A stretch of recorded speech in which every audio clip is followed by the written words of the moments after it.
Wildfires in California wine country and central Oregon grew overnight, prompting hundreds of evacuations as firefighters worked Sunday to try to contain the blazes amid dry, hot weather.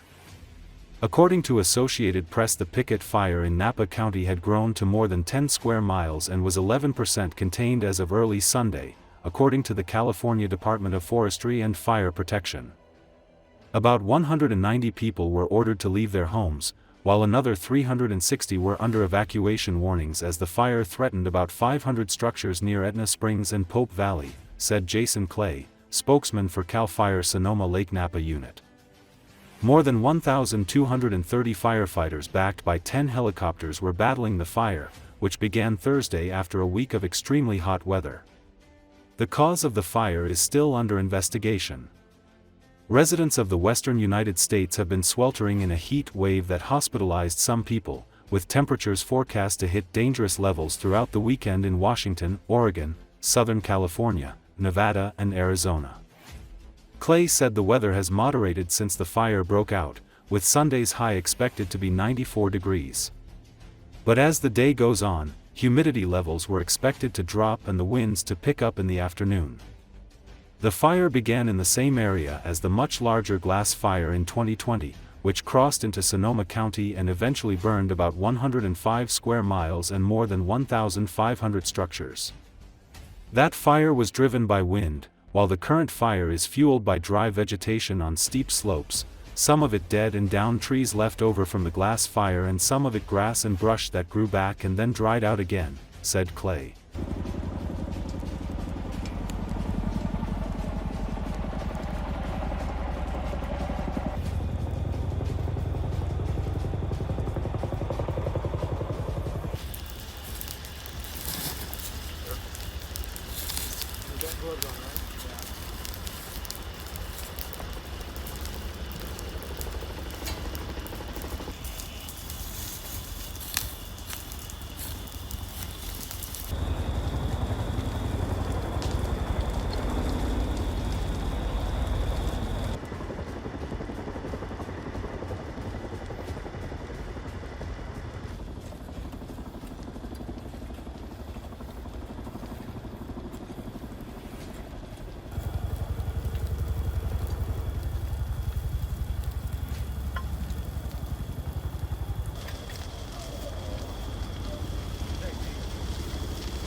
Ukrainian intelligence reports fuel shortages now reach Russia's Pacific territories, forcing Moscow to seek emergency supplies from Belarus. The reported restrictions from Crimea to the Pacific Islands demonstrate how Ukraine's systematic refinery strikes are creating supply disruptions far from front lines, potentially affecting both military logistics and civilian mobility.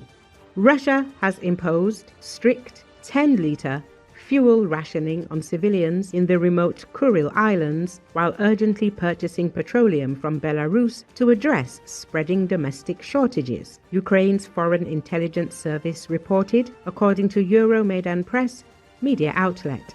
Since January, oil refineries have been the target of 42% of Ukrainian long-range strikes, making them the single most hit category. The data also breaks down the distances of strikes from Ukraine's border. Nearly 39.22% of hits landed between 500 and 1,000 kilometers inside Russia, while 37.25% were between 200 and 500 kilometers. Only 13.73% were within 200 kilometers of the border. More than 10% of the strikes reached beyond 1,000 kilometers, a range that underscores Ukraine's long-range capabilities. Russian media, including the Moscow Times, have separately confirmed gasoline prices reached record highs after refinery attacks. According to the Ukrainian intelligence report, Russian companies' interest in Belarusian petroleum products rose sharply in the second half of August, citing the Belarusian state company Belneftekhim. The assessment claims Belarusian refineries are rapidly increasing supplies to meet Russian demand. Russian companies are urgently buying fuel from Belarus, the Foreign Intelligence Service stated, though the scale and verification of these purchases could not be independently confirmed.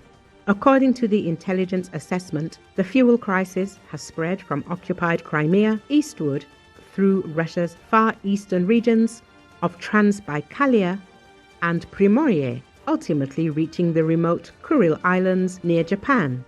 Russian media have documented specific price increases from the strikes.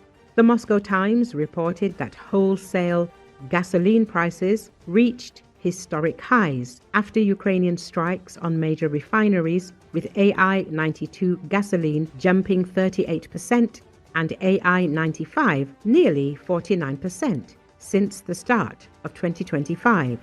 3 major refineries knocked offline in August, and Ukrainian strikes target 13.5% of refining capacity. Russian fuel prices surge 40 to 50% since the start of the year, reaching historic records.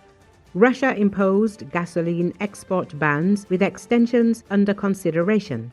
Wholesale fuel prices trigger crisis, forcing domestic market interventions.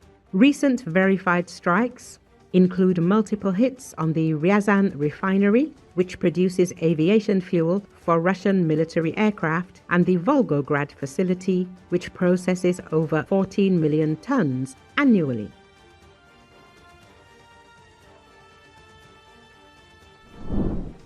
Azerbaijani President Ilham Aliyev has sent a signal to the Kremlin about the country's readiness to repel potential Russian aggression.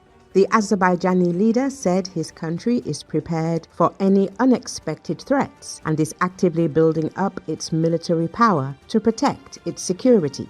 These words were spoken against the backdrop of growing tensions in relations between Baku and Moscow, as well as threats from Russian propaganda to start a new SVO in the South Caucasus, writes the Moscow Times. Aliyev stated the need to be ready for war at any moment, since today's realities are such that it is impossible to predict tomorrow. Whoever decides to strike at Azerbaijan will regret it, he noted. The head of state also added that the Republic's army is actively strengthening. Azerbaijan has already strengthened its positions in the Caspian Sea and other strategically important areas, and the number of special forces has increased. The country's arsenal now includes the most modern drones, artillery systems, and new combat aircraft are expected to be delivered. Aliyev said that Azerbaijan has always stood for peace, but will always be ready to defend its land.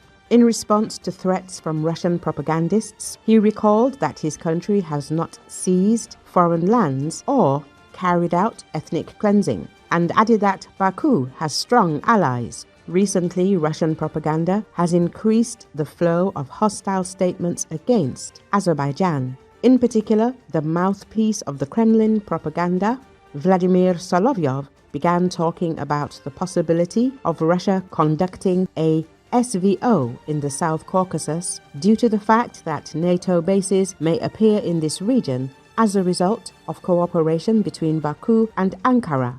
Propagandist Yakov Kedmi also threatened Azerbaijan with war for this reason. He stated that Baku was showing excessive independence and flirting with the West. Earlier, Aliyev called Russia's attacks on Azerbaijani oil facilities in Ukraine targeted. Ilham Aliyev spoke on the phone with his Ukrainian counterpart, Volodymyr Zelenski, and commented for the first time on Russian attacks on Azerbaijani oil infrastructure in Ukraine. In a report on the results of the conversation published on the website of the President of Azerbaijan, the Russian attacks on the Sokar oil depot and other Azerbaijani facilities in Ukraine were called targeted. The Azerbaijani side notes that these attacks by Russia will under no circumstances stop Baku's cooperation with Kiev in the energy sector.